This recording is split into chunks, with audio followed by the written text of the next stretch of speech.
50টা প্রতীক ওইখানে দিয়েছে, আপনারা এখানে দেখাচ্ছেন। ওইখানে আছে বেগুন, ওইখানে আছে আপনারা দেখতে পাচ্ছেন যে ওইখানে খাট আছে, তারপর এখানে দেখতে পাচ্ছেন কাপ পিরিচ, ফ্রিজ, এই জিনিসগুলা।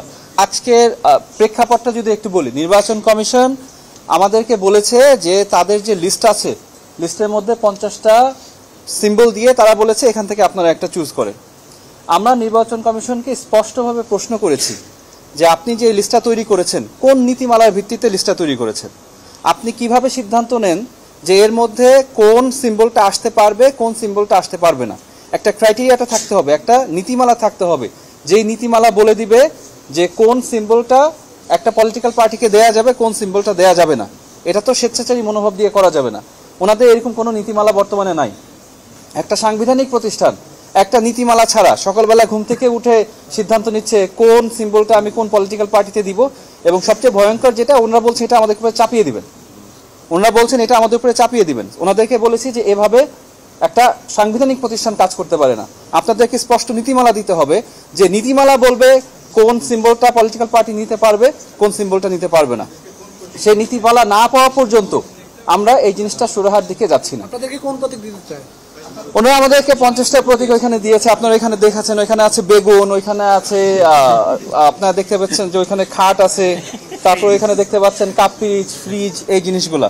ঘুম থেকে উঠে যেটা চোখের সামনে আসে একটা কিছু দিয়ে দিল আর কি। একটু আমি ব্যাখ্যা করি যে আপনারা যে প্রশ্নটা করেছেন যে নির্বাচন কমিশন তার স্বেচ্ছাচারীভাবে আমাদের উপর কোনো প্রতীক চাপিয়ে দিতে পারবে কিনা এবং চাপিয়ে দিয়ে তারা বিজ্ঞপ্তি প্রকাশ করতে পারবে কিনা।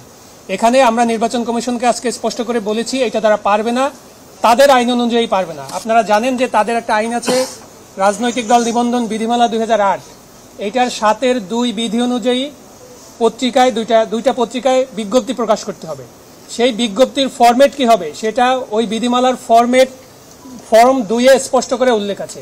আপনারা জানেন যে ফর্ম 2-এ উল্লেখ আছে রাজনৈতিক দলের নাম দিতে হবে, তাদের ঠিকানা দিতে হবে এবং বলতে হবে, আমি এক্সাক্ট ওয়ার্ডিংটা দেখাচ্ছি আপনাদেরকে, যে উহাদের প্রার্থিত প্রতীক ড্যাশ, অর্থাৎ এনসিপির ক্ষেত্রে তারা যদি পত্রিকায় বিজ্ঞপ্তি পাবলিশ করতে চায় অবশ্যই আমরা যে প্রার্থিত প্রতীক চেয়েছি সেগুলোই এখানে উল্লেখ করতে হবে। এইখানে এই বিধি অ্যামেন্ডমেন্ট ছাড়া নির্বাচন কমিশন তাদের স্বেচ্ছাচারীভাবে তাদের ইচ্ছা মতো খামখেয়ালিভাবে কোনো প্রতীক আমাদের উপর চাপিয়ে দিয়ে বিজ্ঞপ্তি প্রকাশ করতে পারবে না।